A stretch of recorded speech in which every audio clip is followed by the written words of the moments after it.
Hello, everyone, and welcome to this special edition of the Zach Kroll Sports Podcast. Today is the first edition that we will be going over the conference tournaments. And if you remember, just last year, I was here getting ready for the conference tournaments. I recorded a preview for each and every one of the leagues, and unfortunately, we all know what happened. We didn't get the full conference tournaments we were all waiting for, but this year I am really hoping we will be able to get that. And the conference tournament I will be going over today on the Zach Kroll Sports Podcast is the Big East. And it's crazy because it really does seem like just yesterday we were here at Madison Square Garden watching that St. John's and Creighton game, which for a lot of people was the lasting image of the college basketball season from last year. And in this Big East, we have a new addition this year with Yukon that will make it 11 teams. To recap, once again, if you missed it, Villanova, the 1 seed, Creighton, the 2 seed, Yukon, the 3 seed, St. John's, the 4 seed, Seton Hall at the 5 seed, Providence, the 6 seed, Xavier, the 7 seed, Georgetown, the 8 seed, Marquette, the 9 seed, Butler, the 10 seed, and Depaul, the 11 seed. And basically, for each one of these conference tournaments, I will be dropping each one for each of the Power 6 leagues today. The one we will be going over is the Big East. It will be starting on Wednesday, March 10th,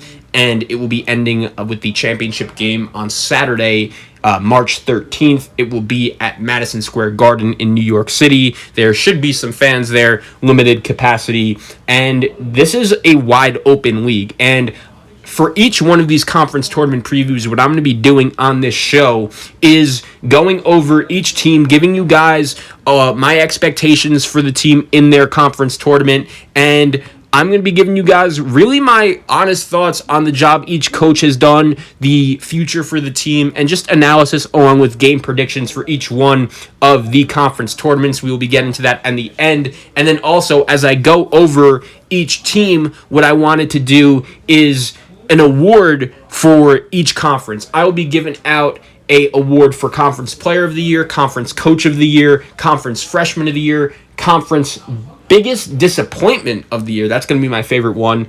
The most improved player in each conference, along with 5 members of the first team all-conference squad. We will be going over that towards the back end of the show. But without further ado, let's start predicting games. Let's start talking some Big East basketball, and let's start off with Game 1, Round 1. We will have the number 9 seed, Marquette Golden Eagles, under head coach Steve Wojciechowski. They will take on the number 8 seed, Georgetown Hoyas, under Patrick Ewing. And I will start off talking about Steve Wojciechowski and the Marquette Golden Eagles. And I'm going to be straight up honest with you guys. Marquette was the team that got my vote as the most disappointing team in the Big East Conference this year. And the reason why I say that is because there's some talent on this team. There's a foundation on this team. However, since Steve Wojciechowski has taken over as the head coach of the Marquette Golden Eagles 7 years ago, talent in the program hasn't been the problem. The problem has been using that talent to win games. And that's why I think as a whole, so far, Steve Wojciechowski's tenure as the head coach of the Marquette Golden Eagles has been a disappointment. There is no reason why this Marquette team has an overall record of 13-13 with the talent they have, with a guy like Dawson Garcia, who I voted for as my Big East Freshman of the Year. They have a guy in Kobe McEwen, a guard that could do it all, and a guy in DJ Carton, one of the more talented guards in college basketball, one of the hottest transfers in the market this past offseason, and they all played well. Garcia averaged 13.2 points per game, Carton 12.8, McEwen 10.6, but still Marquette has not been able to win games. Steve Wojciechowski has now been at Marquette for 7 years, and he is going to have 0 NCAA tournament wins if he can't get a dub in this upcoming version of March Madness, which, if I'm a fan of the Marquette Golden Eagles, that's a problem considering where this program was when Buzz Williams left and the expectations for Steve Wojciechowski. I think that when Steve Wojciechowski took over as the head coach of Marquette, a lot of people had the expectation of, okay, Duke always wants to bring in a Duke guy as their next head coach. Coach K is going to have a lot to do with that decision. And considering Steve Wojciechowski and Bobby Hurley, the two main candidates, haven't really been able to get the job done. You do wonder that Steve Wojciechowski, how much longer does he have at Marquette if he is not able to win an NCAA tournament game sooner rather than later? If you look at the Golden Eagles, they've even had some moments this season where you watch them play and you think to yourself, okay, maybe they've turned a corner. Maybe this team could be a tournament team. You remember that game early in the season against Wisconsin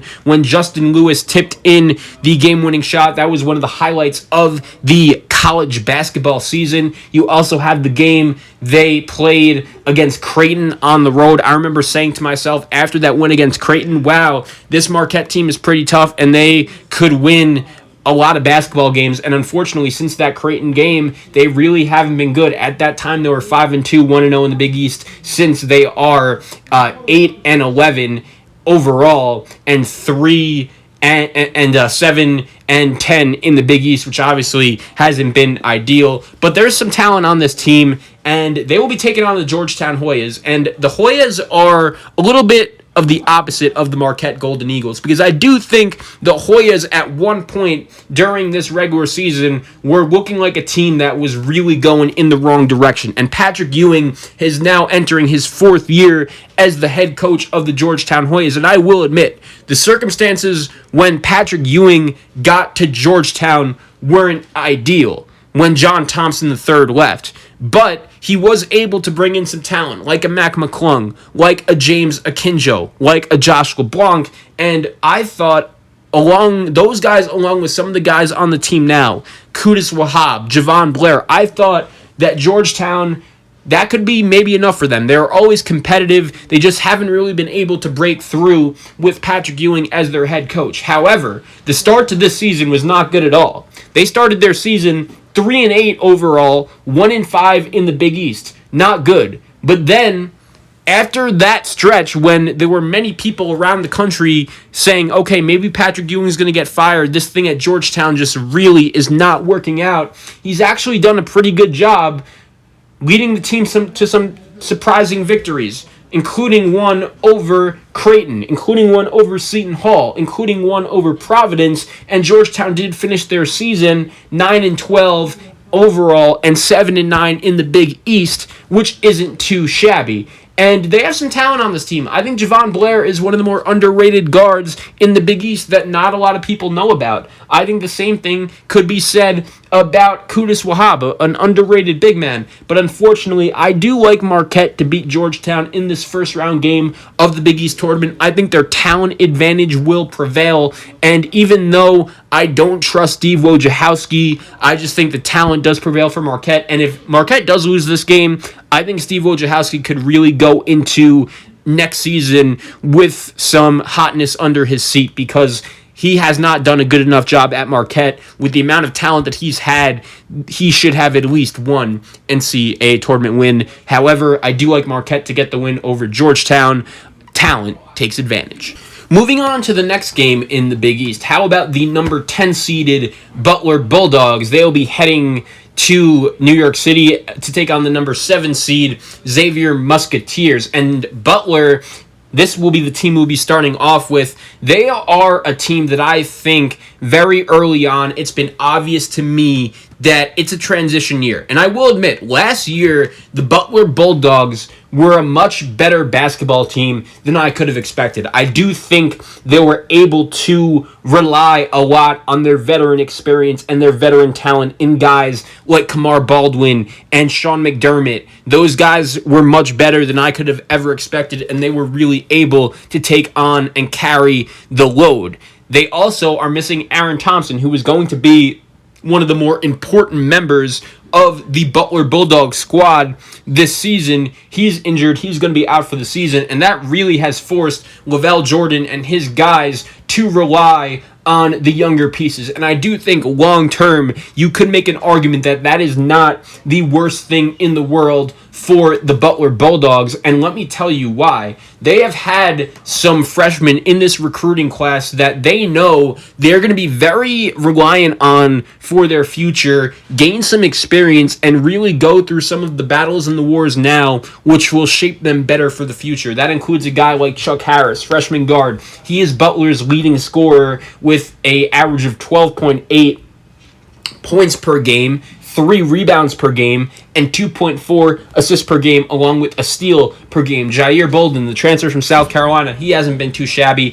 11.1 points per game, 3.5 rebounds per game, 0.8 assists per game. He's pretty good. And Butler is a team that I think, once again, pretty obvious. They are in a transition season. But with that being said, they did have some surprising wins that I don't think anyone could have ever expected them to get. They've beaten Seton Hall. They've beaten Villanova. They've beaten Creighton. And they have some good young players. It's a rebuilding year, but I do think Lavelle Jordan this season could have gone a little bit better than I expected. I did predict Butler to finish in last place in the Big East prior to the start of the season. I could have never expected them to beat a team like Creighton and a team like Seton Hall, but they've been able to be competitive. They will be taking on Xavier. And one thing I will say about Butler is they, I think, could really do a nice job gaining some experience playing spoiler, because this game is going to be very, very important for the Xavier Musketeers. And I will tell you why. Xavier, last week it was, picked up a win against Creighton, and it was looking like their ticket to March Madness was set. But the problem was, the more and more you looked at their resume, it wasn't great. They have a really nice win against Oklahoma, but as we speak, that win, is looking worse and worse and worse. And they have a win against Creighton, but besides that, their only wins are Butler, Providence, St. John's, Marquette, Cincinnati, and then Tennessee Tech, Eastern Kentucky, Toledo, a good mid-major team, Bradley, and Oakland. That resume isn't ideal. And I do think that right now, Xavier is one of the last 4 teams in the NCAA tournament, and a loss against Butler could possibly push them out. And if you're a coach like Travis Steele, in the current situation that he's in, let's face facts, right? The first couple years of Travis Steele at Xavier, replacing Chris Mack, hasn't necessarily gone as expected. It hasn't been awful, but for the amount of talent that he inherited, you could make the argument that it has been a disappointing first couple years for Xavier. Now, one thing I will say about the Musketeers is that of any of the teams in college basketball, they have been affected by COVID a lot. They've had at least 8 or 9 games canceled because of COVID, and that obviously must have had an effect on them. But at the same time, this team is talented, and I do think that I could comfortably make the argument that Xavier is one of the best 68 teams in all of college basketball. But at the same time, their resume doesn't necessarily show it, and whether it's because of COVID or whether it's because they're just not that good of a basketball team, we shall wait and see. I think that game against Butler in the first round of the Big East tournament is really going to show us a lot. And I do think Xavier has some legitimately good players. Zach Fremantle, a forward who averaged 16.3 points per game, 9 rebounds per game, 1.3 assists per game. He was a member of my first team all Big East squad, and he was actually the winner of the most improved player in the Big East Awards. So he took home 2 of my awards and votes for those awards. He had a great season. I think he is a really good basketball player, and he is phenomenal. And they also have Paul Scruggs, a guy that has been around the Xavier program for a really long time. He has played in big games, and they have some young talent, including guys like Kiki Tandy and Colby Jones, and transfers like Adam Kunkel and Nate Johnson. I do think that Xavier is good, and as a 7 seed, they didn't get the best draw, but they beat Creighton a couple weeks ago. If they win this game against Butler, which I am predicting them to do, they could have a really big opportunity against Creighton. If they beat Creighton, I feel like they would be pretty comfortably in the Big East tournament, but I'm going to predict them to beat Creighton, or to beat Butler in round one of the Big East tournament to take on Creighton. I will rely on Fremantle and Scruggs, their talent. But this is a big Big East tournament for Travis Steele, man. His first year as the head coach of Xavier in this tournament, he made it to the quarterfinals, losing to Villanova. If he makes it to the quarterfinals this year, if you're a Xavier fan, you would be feeling pretty optimistic. But it's not an ideal draw when you have to get Creighton after you hopefully beat Butler. But I'm telling you, if you're a Musketeer fan, your number one focus right now just has to be beat Butler, or else you really may not make the NCAA tournament. And Xavier is lucky to have that big non-con win over Oklahoma, because their Big East schedule, whether it's the Big East is a weak league this year or not, is really not that good. They did face the Butler Bulldogs twice during the regular season, winning both times. First time, Xavier ended up getting the win. Final score 68-55. Paul Scruggs had 24 in that game. They also played on Sunday, February 21st. Xavier ended up getting the win 63-51. Zach Fremantle had 17 in that one. So I will predict Xavier to win this game against Butler, but I'm just letting you know, if they don't and you're a Musketeer fan, you will be sweating on Selection Sunday. Moving on to the last and final first-round game, this will be the third game of the Big East tournament. It will be the number 11 seed Depaul Blue Demons taking on the number 6 seed Providence Friars. And I'll start off with Depaul here, and I'll say this. It really does feel like a very long time ago when we were here to start the 2019-2020 season, and Depaul was out here beating Texas Tech. They were out here beating Minnesota, and there was a hot second where the Depaul Blue Demons were looking like a possible NCAA tournament team. I just remember telling myself, all they have to do is just go 500 in Big East play and they'll be looking good, and they were awful in Big East play. They had trouble winning games. But then in the beginning of this season, they had trouble playing games. Depaul didn't play a game until Wednesday, December 23rd, and I think ultimately it cost them. Because I'll say this, there is some talent on this Depaul team. Charlie Moore, Romeo Weems, some transfers like Javon Freeman Liberty. You also look at Polycap, who's a pretty good transfer from Manhattan. Ojenda's a kid that's been around the program for a while now. Depaul once again had some talent this year, but unfortunately Dave Lato was not able to translate it into anything. And maybe Depaul is just cursed, but maybe they cost themselves their own season when they didn't play a game until Wednesday, December 23rd. And when you're a team like Depaul, who has had trouble competing with some of the big boys in the Big East during a normal season, I don't necessarily know what they were expecting to happen when they were playing against a Big East where they were just very behind throughout the season. And Dave Lato, I think, will be gone after this year. It's just been an absolute mess with Depaul. They have been pretty irrelevant for the most part. And once again, it's pretty sad because they do have some talent on this team. They did have some wins throughout the season, including a road win against Marquette, a road win against St. John's. Those were their only two Big East wins of the season. Their other two wins overall were against Western Illinois and Valpo. Depaul will be taking on the number 6 seed Providence Friars. They played once during the regular season, twice during the regular season. Providence won both times. We'll get into the Friars a little bit now. And the Friars, I'll say this. I expected Providence to be an NCAA tournament team before the season started. And right now, it doesn't look like they're going to be a tournament team. So I guess that would make them a disappointment. And I will say it. It does make the Providence Friars a disappointment. But what I will also say with the Friars is this.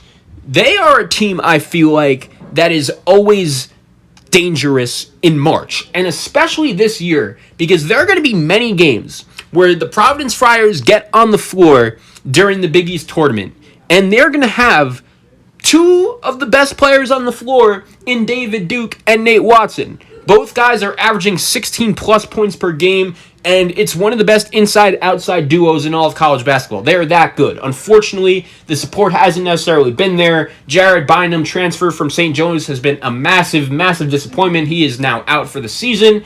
Noah Horkler, Jimmy Nichols, Alan Breed is okay as a freshman. Greg Gant. These guys are all super inconsistent for Providence, and they haven't been able to get the job done.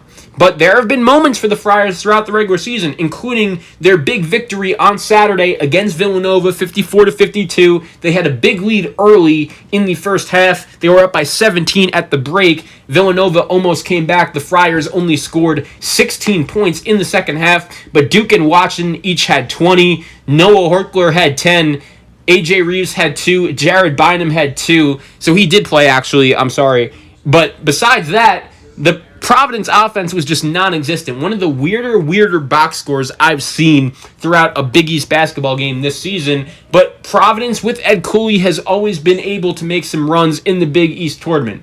I think you could make an argument once again. Providence has been disappointing. I'm not going to argue with you there, but I do think you have to respect Ed Cooley and his past ability to win games in this Big East tournament. And Horkler and Bynum and all these guys, they've been disappointing, no doubt, but maybe they could come up with a chance to shine as just supporting pieces, because all Providence needs is that. David Duke has been one of the more underrated players in college basketball this season. He is a member of my first team All Big East squad. So far, the members have been him and Zach Fremantle of Xavier. 3 spots left. Zach Fremantle is also my winner for Most Improved Player of the Year. Dawson Garcia of Marquette is my Freshman of the Year, and my biggest disappointment of the year is Steve Wojciechowski. We still have Player of the Year and Coach of the Year left to reveal in this Big East. But yeah, I do like Providence to win this game. They played twice during the regular season. The first time it actually went to overtime. Providence put up 95 points in that double overtime victory, I should say. And Providence is a team, once again, I feel like they're always dangerous. They showed against Villanova that they could get hot, they can make some shots, and I just do not trust Depaul to win a basketball game right now. So I like the 6 seed Friars to move on to the next round to face Yukon, which will set up in the next round matchups of Marquette, Villanova, Seton Hall, and St. John's, Xavier and Creighton, and Providence and Yukon. Okay, moving on to the next round of the Big East tournament. It will be in Game 4, the number 9 seed Marquette Golden Eagles taking on the number 1 seed Villanova Wildcats. And I did predict Marquette to beat Georgetown and move on to this game, but let's talk about Villanova for a little bit. And Villanova has been a team that has gone through a roller coaster kind of season. The Wildcats were the team that I predicted to be the number 1 team in college basketball prior to the start of the season. They were number 1 in my preseason top 25, and I don't want to say just flat out they haven't lived up to the hype, because it's not like they've had a bad season. They did win the Big East. But at the same time, there have been many moments throughout this season where you question just if Villanova is ever going to hit that potential. And with the news that came out on Wednesday night, unfortunately, Colin Gillespie, the star guard, he is out for the season with a devastating knee injury. I hope he gets healthy as soon as possible. I wish him the best. But it was a tough loss for Villanova. And then just when you thought things could not get any worse, yesterday against Providence, Justin Moore twists his ankle, and he sat out for a few moments before being taken to the locker room and returned to the bench in the walking boot in the second half. Coach Jay Wright described the injury as a pretty severe injury and said Moore would have an MRI on Sunday. It was a bad loss against Providence. Now, I do like that Villanova was able to at least compete in the second half of that game. Jermaine Samuels was phenomenal down the stretch, but I think we have to stop looking at Villanova, especially after this Colin Gillespie injury, as a team that could win a national championship. Because right now, I would be very surprised if Villanova could win a national championship, because there have been very few moments throughout the regular season, even with a guy like Colin Gillespie that we all know is super important to Villanova. Even with him, they never necessarily looked like that team that I expected them to be in the preseason. And maybe those expectations were just flat out too high. I totally understand that losing a guy like Saddiq Bey, especially when you recruited him, it's not like you expected him to be an NBA player after a couple years in school, but he is killing it with the Detroit Pistons, so he obviously made the right decision. But Villanova isn't necessarily built on losing guys like that. They are not really that experienced with losing all these guys early to the NBA. I know they lost DiVincenzo and Spellman early, but we know that the core of that Villanova team with Booth and with Eric Paschal, they were enough to get the job done ultimately. And so far this season, I don't think they've really been able to find that one guy that could be a replacement for Saddiq Bey. I like Caleb Daniels, the transfer from Tulane, but I think it's obvious that Saddiq Bey was just able to make much more of a bigger impact for the Villanova Wildcats on the basketball floor. And it's funny because after Justin Moore ended up getting hurt, Chris Arcidiacono, the brother of, yes, the former Villanova guard Ryan Arcidiacono, he actually came into the game, and he hasn't really gotten that much run all season. And I feel like if you are a fan of Villanova, that is just another one to add to your list of many, many concerns going into March Madness. Now, you are the number one seed, and Villanova has had some impressive wins. I remember watching them early in the season against Texas. They beat Seton Hall twice. They had a nice win the other night against Creighton, but now without Colin Gillespie, and if Justin Moore is out, I think that Villanova could be a team that we could be selling some stock in. Now, Jay Wright is a phenomenal coach. I don't want to put anything past that. I think a team built around Jeremiah Robinson Earl and a team built around Jermaine Samuels and Caleb Daniels, I think that Cole Swider, with a real opportunity now, he could maybe take advantage of it. But man, losing a guy like Arcidiacono, or like Gillespie, a leader in your locker room, a guy that has been through the battles, a guy that has been through the wars, a guy that has won a national championship for you at Villanova, that is just a devastating loss. But hey, let's see what Jay Wright could do. I'm going to tell you what, I think Villanova is going to beat Marquette in the 1-8 matchup. I think that especially if Marquette wins their game against Georgetown just because of the talent, and Wojo, as bad of a coach as he is, he has had some success against Villanova over the last couple of years. I do think that when you look at this game, 1 versus 8 or 1 versus 9, if it's Georgetown, Villanova could be a team that could lose because we haven't seen them play without Justin Moore and without Colin Gillespie. But I'm telling you, watch out for Cole Swider. I think he has been a guy that could be on the verge of breaking out for the last couple seasons at Villanova. It's just very hard to do that at a place like this that has been so successful and that has so many good players. Watch out for Cole Swider. He's going to get a much bigger opportunity, as is Brandon Slater, a guy mostly known for his defense and being put on the other team's best player. I'm curious to see what he's going to be able to do along with Swider in a little bit more of an opportunity as well. But if you're a Villanova fan, I totally understand your reason for concern right now. There is no doubt you are a very good basketball team, but at the same time, the injuries are a big concern right now, and especially given your pedigree, other teams in the Big East know how good and how fundamentally sound and how mistake-free basketball they're going to play in order to beat you. And I'm going to be curious to see if Marquette does indeed beat Georgetown in the first round like I'm expecting them to do so. I'm very curious to see how that ends up for a team like Villanova against Marquette. That's going to be a very fascinating 1-8 game. I will take Villanova and trust Jay Wright to move on in round 1. Jeremiah Robinson Earl from Villanova is also a member of my first-team all-conference squad. He's had a phenomenal season. I don't necessarily know if he's had the Big East Player of the Year caliber season that a lot of people have expected him to have, but Jeremiah Robinson Earl will now join Zach Fremantle and David Duke as the first 3 members of the 5-member first-team Big East All-Conference. Let's go over this 5-4 game. The number 5 seed in the Big East is the Seton Hall Pirates. They will be taking on the number 4 seed St. John's Red Storm. And it's funny because these two teams actually played last night, and I watched a lot of that game, and it was one of the more interesting games I've watched so far during this college basketball season. I'm not going to lie. Seton Hall was up 18-0 to start this game. They were playing phenomenal basketball, and all of a sudden, St. John's, there have been many times this season where I have just expected to run them off. And I'll admit, I didn't love the Mike Anderson hire when it was made. I thought it was a good hire. I think Mike Anderson is a coach that could win basketball games. I think he's shown that in his track record as the head coach of Missouri and the head coach of Arkansas. But I'll admit, this was a guy that had no connections to recruiting in New York City whatsoever, and I was a little nervous to see how he would do as the head coach of St. John's. But number one, he's better than Chris Mullin. I think we could all agree there, right?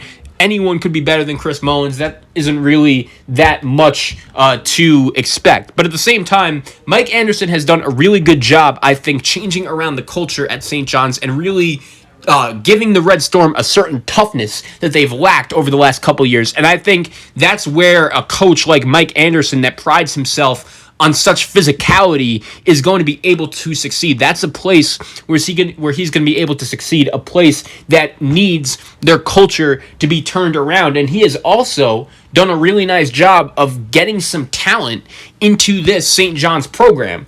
Seton Hall, on the other hand, I'll admit, my expectations for Seton Hall in the preseason were much higher than St. John's, even though they lost a lot of talent from last year's team that I think was good enough to make a Final Four with Miles Powell and with Romaro Gill and the rest of those guys. That was a phenomenal basketball team. Quincy McKnight. Get those two confused. It's been a while since I've thought of those guys. Two very similar players. But anyway, Seton Hall, they lost a lot. But even though they lost a lot, I did think going into this season, and really for most of the regular season up until the last week, I did view the Seton Hall Pirates as an NCAA tournament team for the most part. I love Sandro Mamukelashvili. He is the fourth member of my first team All-Big East squad. He is one of the most versatile players in college basketball. He could do everything. He could shoot, he could pass, he could block shots, he could rebound. He is a phenomenal basketball player, experienced, and I think he is good enough to be the best player on a really good team. The problem for Seton Hall is he hasn't really gotten that much help. And one of the main worries I had for Seton Hall in the early portion of the season was how exactly is their depth going to hold up? Is their depth going to be something that would ultimately cost them? And one thing I really noticed in this game for Seton Hall against St. John's on Saturday night was St. John's just looked like the much more deeper team. And their bench, it was obvious, had the big-time advantage in this game, especially, which made it more impressive, Posh Alexander, the guy who I said came in second in my voting for the Big East Freshman of the Year, one of the more underrated players in all of college basketball. They were missing him, and still, even with that being said, St. John's guys like Dylan Adewusu, Marcellus Earlington, they were able to step up for the Red Storm and lead them to the win against the Seton Hall Pirates. And for Seton Hall, besides Mamu, their depth in this game really did nothing. And that was a concern that a lot of people, including myself, had for Seton Hall. Listen to this, by the way. Mamu was Seton Hall's leading scorer, passer, and rebounder in this game. That tells you how important of a player he is to the Seton Hall Pirates. But yeah, Bryce Aiken gave Seton Hall 10 points. Tyrese Samuel gave him 4. Kyle Molson gave him 2, and that was it. And then you look at St. John's. Earlington gave him 12. Adewusu gave him 14, along with Champagnie 22. And by the way, Champagnie is the 5th member of my first team All-Conference Big East, and Julian Champagnie also is my winner of the Big East Player of the Year for St. John's. He finished his season averaging 23 points per game, averaging 19.9 points per game, 7.3 rebounds per game, 1.3 assists per game, and he's going to finish his season with a 43.9 field goal percentage. Very, very impressive for one of the more underrated players in all of college basketball. And I'll admit, it's a guy like Julian Champagnie, a sophomore guard that came in the same year as Mike Anderson, that has really been able to help St. John's turn around their culture so quickly. And I do think right now, when you compare these two teams, Seton Hall, St. John's, they're trending in two different directions. Because I love Seton Hall. I told you, Kevin Willard and the boys were going to be a team that I predicted last year to make the Final Four. That's how highly regarded I thought of them. But at the same time, the Pirates have not been playing very good basketball. They've lost 4 in a row, including losses to Georgetown, Butler, home against Yukon, and at St. John's. If you're a good basketball team that plans on going far in the NCAA tournament, you need to find a way to win one of those games. And guys like Miles Kale, guys like Jared Roden, who were good early on in the season, they just haven't necessarily been there for Seton Hall. And I think right now, Seton Hall is a team that is just not trending in the right direction. That is why I will be picking the Red Storm to beat Seton Hall in this 4-5 game of the Big East tournament. And I know they played last night. It's going to be very hard to beat a team twice in that quick of a span, but I do think St. John's is going to be able to do that. I believe in Pasha Alexander. Hopefully he'll be able to get back on the floor. And I do think St. John's, they have a bright future. A lot of really good young players that could be back for this Red Storm team. And if you could build a core around Champagny and Posh and Mike Alexander, you have a nice group going. I think St. John's could be trending towards real relevancy for the first time in a while. I do like them to beat Seton Hall in this 4-5 game to move on and face Villanova. St. John's actually beat Villanova early in the season. We'll obviously get to that game later in the show after we discuss the bottom two quarterfinal games. But one other thought I will say is if Seton Hall does lose to St. John's, I think odds are they are not a tournament team, and the season would end up a disappointment. I don't think Kevin Willard is necessarily going to leave Seton Hall for a job like Minnesota or Iowa State, but I will tell you one thing for sure, those schools are definitely going to be interested even if this season ends in disappointing fashion, considering the track record and everything he's done to be able to turn that Seton Hall program around. But right now, there's no denying St. John's looks like the better team, and I will pick them to get the dub over the Pirates. Okay, moving on to the next game, we will have the number 7 seeded Xavier Musketeers taking on the number 2 seeded Creighton Blue Jays. And one thing I will say is I do think if Xavier does beat Butler, they are going to be in the NCAA tournament. But if they lose, they won't be. So that game is obviously going to mean a lot. But this game against Creighton will also, if Xavier wants to feel 100% comfortable going into Selection Sunday, that they're going to be an NCAA tournament team, I think beating Creighton would be one of my biggest recommendations to them, no doubt about it. But let's talk about the Blue Jays a little bit. And the one thing I will say, and the first thing that's going to come to everyone's mind is Greg McDermott made a mistake with those comments. And he was suspended for the game yesterday against Butler Creighton. It didn't really have any effect on them. They ended up getting a big-time blowout victory. But what I will say is this. I do think Greg McDermott is a good guy because he has been in college basketball for so long. He's been the Creighton coach forever. He coached his son, Doug. And I think we could all agree that if he wasn't a good guy, if he wasn't a genuine person, he wouldn't be in college basketball and he wouldn't have as good of a reputation as everyone has for him. And he did a really good job with Creighton last year. The Blue Jays were so locked in on winning a Big East tournament. You could tell how excited guys like Zagorowski and Jefferson and Ballack were you could tell how excited those guys were to come back to Creighton and to compete for a Big East title. And it hasn't been the exact season that Creighton fans necessarily expected. I think when you look at Marcus Zagorowski's numbers, you're going to see, okay, averaging 15.4 points per game, 3.7 rebounds per game, 4.4 assists per game, shooting 39.5% from three. Those are obviously really good numbers. I don't think anyone is going to deny that. But last year, this guy did not miss. And the injuries have killed him. I hate to say it, but it's true. He doesn't look like the same player as last year. He's had his moments, but if Creighton really wants to hit their ceiling and be as good as many people, including myself, expected them to be, they're going to need Zagorowski to play like he did against Villanova earlier this season when Creighton got the dub. Denzel Mahoney shoots a little bit too much for my liking.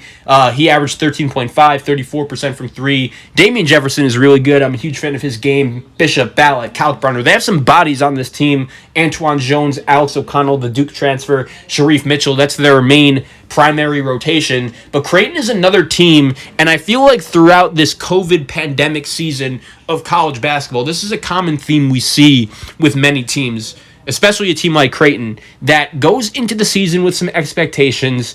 They also have some real opportunities to get the job done playing in a league in the Big East where, let's face facts, I think we could all agree that this Big East right now only in position to get 4 teams in the NCAA tournament. This is a real league that could be taken advantage of, and a team that could have had a really nice regular season and could have really raised in the rankings could have been a team like Creighton that had some continuity. Once again, I totally understand. Super unfortunate that a guy like Tyshawn Alexander was to the NBA. Obviously, if he thought that was the best move for his career, obviously that's the right move for him to make. But I do think if Creighton would have had him back, they would be a legitimate national championship contender right now. But anyways, Creighton has had their moments, beating Villanova. They also had a nice road win against Yukon. They were very competitive on the road against Kansas, only losing that game by 1 point. They also had a really nice 6-game winning streak right at the start of Big East play.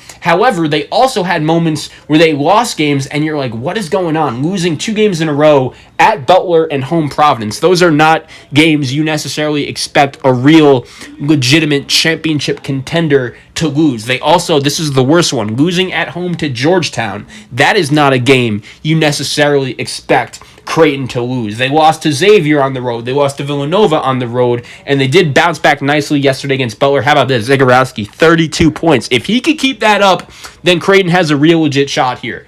Creighton lost to Xavier the last time they played. They also beat Xavier earlier in the season on December 23rd, and I do like the Blue Jays to keep the chalk of this Big East tournament going and to pick up the W. I think Xavier is going to be an NCAA tournament team, but I don't think they're as good as Creighton. I think to at least start the Big East tournament, Creighton will be ready to play.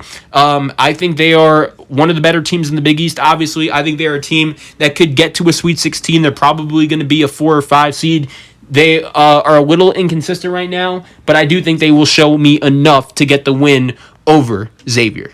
So I like Xavier over Creighton. Moving on to the last and final game of the quarterfinals. This is game number 7 in the Big East tournament. It will be Ed Cooley and the number 6 seed Providence Friars taking on the last team we will be going over, the number 3 seed Danny Hurley and the Yukon Huskies. And I will start off by saying this. It is so great to have a team like Yukon back in the Big East tournament. I feel like a team like the Huskies back in Madison Square Garden, I know there aren't going to be fans there, but I think just that is going to elevate the nature of this tournament. And I feel like the Big East, as fun as a conference as it is for a diehard college basketball fan like myself, it's always good to have a name like Yukon in there, and especially considering the fact they were in the American Athletic Conference for the last couple of years. I think it was obvious watching them play against teams like Houston and against teams like Wichita State. Okay, it's Yukon. They shouldn't be playing teams like that. They don't belong in Texas. They don't belong in Wichita, Kansas. They should be playing against your Villanovas and against your Georgetowns and against your St. John's, and they'll be playing against a former Big East foe, Providence. And this is going to be a very interesting game because I will say this. I think that I feel very comfortable in saying that of any team entering the Big East tournament, Yukon is playing as good a basketball as anyone right now. And the Huskies have had a very up and down season. They really didn't leave the state of Connecticut during non-conference play. They had a big win over USC, which has really held up nicely. They started off Big East play 4-1, but a couple COVID postponements got in the way. Losing a game to St. John's at home, losing to Creighton on the road, losing to Seton Hall at home, losing to Providence on the road. They went through a little bit of a struggle, but since they lost to Providence on Wednesday, February 10th, they are they've won 6 games and have only lost 1 game, which was at Villanova.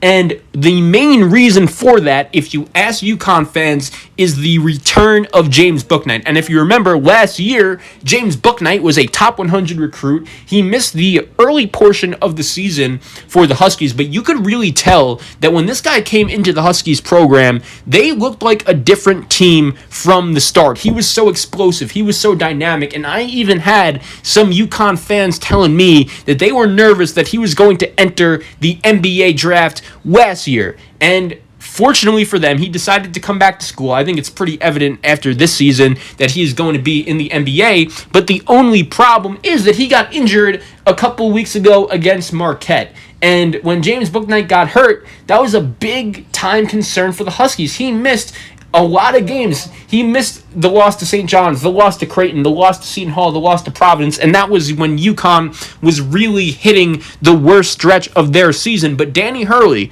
a guy who is in his third year at UConn, and I think we've seen as Hurley's been there for the last couple of years, as time has gone on, the program has really been improving. And I think we all knew it at the time that UConn bringing in Coach Hurley from Rhode Island, that was going to be a really good hire because he very quickly was able to turn the culture of that Rhode Island Rams program around, and he was sending kids to the NBA. Jared Terrell played in the NBA G League for a little bit. He was able to show guys like Sorrell Langevin and guys like Hassan Martin to many people around the league. He was very impressive, and at UConn, he's had the opportunity to bring in some real talent around James Bouknight. And I do think that even though that stretch for the Huskies, where they did lose to Providence and they did lose all those games, they lost 4 out of 5, as devastating as that stretch was, at the same time, some of the role players on the team were able to develop, and some of the role players on the team were able to get a little bit more adjusted to a big-time role. One of the other concerns I had for the Yukon Huskies going into this season was the fact that they just had a lot of bodies, and I wasn't necessarily sure how Danny Hurley was going to be able to organize his rotation. But over the last couple games, I think we've seen UConn really have their rotation set in stone, which by this time of year is something you really want them to do. Going into this Big East tournament, they've won 4 games in a row, including wins over Seton Hall and a big-time blowout win yesterday against Georgetown, where their offense put up 98 points. They have really found the rotation of Bouknight as the main scorer, obviously, playing alongside R.J. Cole and Tyrese Martin, 2 transfer guards who I think could really score the ball. Both of them have the ability to go off at any time. They also have Isaiah Whaley up front, one of the best glue guys in the country, and Adama Sanogo, who out of the last couple weeks has really been developing as a really good freshman big man. Off the bench, they have a kid in Jalen Gaffney who has played plenty of basketball in his career. He started the season as the point guard. He gets a lot of minutes. He's kind of that sixth man. And then they have some other options. Andre Jackson, top 50 freshman in this year's class. Danny Hurley called him the most athletic player he's ever coached. I think that kid has a really bright future ahead of him, and he really got some experience also when Bouknight was hurt. Tyler Polley, kid coming off an injury, he had a really big game in a comeback win against Marquette. That was actually the game that Bouknight got hurt. I think he could be someone that could really get going here and help UConn. He has some experience in big games. Josh Carlton as well has really been one of Danny Hurley's best projects since he got to UConn, developing him. Carlton's improvement since Kevin Ollie has left has been really good. But I think UConn is a legitimate threat to win this Big East tournament. And I do think that because they are going into this tournament playing the best basketball out of anyone in the Big East. When James Bouknight came back, I do bracketology. UConn was in the first 4. They were in that Dayton spot. As a bubble team, that obviously isn't somewhere you're going to want to be, and now they are all the way to a 9 seed, and I do think that if they win the Big East tournament, they could maybe go all the way to a 7 seed, and James Bouknight is so good that I think he could carry a team against anyone. UConn can play with anyone because Bouknight and the surrounding players and the coach are that good. I think UConn beats Providence. I just think the Huskies are the deeper team with more options that would set up UConn, Creighton, and Villanova St. John's in the semifinals. Okay, so moving on to the next round, the Final Four, the semifinals, and Game 8 overall of the Big East tournament, game number 1 of the semifinals, it will be the number 4 seed St. John's Red Storm taking on the number 1 seed Villanova Wildcats. And so far throughout this Big East tournament, as I've predicted it, we've had mostly chalk, and I think this is where that ends. I do like St. John's, the number 4 seed, to beat Villanova, the number 1 seed, in the semifinals, and let me tell you why. I think that Villanova, it is so hard to ask them to play without Colin Gillespie 1 and without Justin Moore 2 and to make a deep run in the Big East tournament. I understand that Jay Wright, he's a great coach. There's no doubt about it. But I am more confident in St. John's personnel right now than I am in Villanova's personnel right now. I'm telling you, Champagny, Posh Alexander, Earlington, Dunn, these St. John's kids play hard, and they are not going to be afraid to play against Villanova. We know what happened when St. John's and Villanova played earlier in this season. St. John's beat them by 11. Posh Alexander had 16 points in that game, and when he is popping, that's when St. John's is at their best. Vince Cole played well in that game as well, and what I like about St. John's is they have options. If Champagny or Posh isn't having a great night, Cole and Dunn and Erlington, Adaiwusu, all of these guys are now threats, and I think that they have gained experience in the big moments over the last couple of years playing for Mike Anderson and really doing a good job adapting to the culture that Coach Anderson has brought to New York City for the St. John's Red Storm. I've been impressed with what these guys have done. I don't think they're going to be afraid of Villanova, especially without their two guards. I do not think Justin Moore, unfortunately, is going to play in this Big East tournament. And I just think right now, St. John's, they're playing better basketball than Villanova. They're entering this Big East tournament playing some really good basketball, coming off the win against Seton Hall and winning 3 of their last 5. And I do believe in Mike Anderson and the Red Storm to get the job done here. I can't believe I'm saying it. I was someone that was not too high on the Red Storm coming into the season. But hey, I did give Julian Champagny my Big East Player of the Year. And what I will also say is this. I don't think the awards are done yet for St. John's because I am actually going to give my Big East Coach of the Year to Mike Anderson of St. John's as well for the job that he has done. I predicted St. John's to finish 9th in the Big East. I would have been shocked if they finished anywhere above 5th or 6th. The fact that they finished 4th, above a team like Seton Hall, above a team like Xavier, that probably, if they win against Butler, is going to be in the NCAA tournament. The fact that they finished above a team like Providence that has a really good coach, they have some talent. They finished above a team like Marquette, beating them multiple times throughout the regular season. I was really impressed with what Coach Mike Anderson was able to do with the St. John's Red Storm team, and I'm going to pick them to beat Villanova and go to the Big East Championship game. The Red Storm haven't been to the semifinals of the Big East tournament since 2000 when they've won it all. It has been too long since St. John's has been relevant in college basketball, and I don't necessarily know if they could get to the NCAA tournament without winning the Big East tournament, but beating Villanova after beating Seton Hall for the second time would be a great place to start, and I do think they're going to at least get to the championship. Give me St. John's to beat Villanova. Moving on to game number 9 and the second game of the semifinals. This will be the number 3 seeded Yukon Huskies taking on the number 2 seeded Creighton Blue Jays. And I think of all of the possible matchups in the Big East tournament, this is going to be the one that I am going to be looking forward to the most. Because when these two teams played during the regular season, it was very close. The first time, Creighton going into Yukon, if RJ Cole could hit a couple free throws late, Yukon easily could have won that game, but then they played again. Creighton blew them out. That was without Bouknight. I do think that it is very hard to beat a team 3 times. And as much as I love Creighton, as big of a threat as I think they are to possibly go deep in March Madness with their experience and with their talent, I'm going to take the Huskies to beat Creighton in this game. I think it's going to be a close game. I think we could see Bouknight and Zagorowski on the same floor, going shot for shot, toe for toe, mano a mano with each other. I am predicting this is going to be one of the better games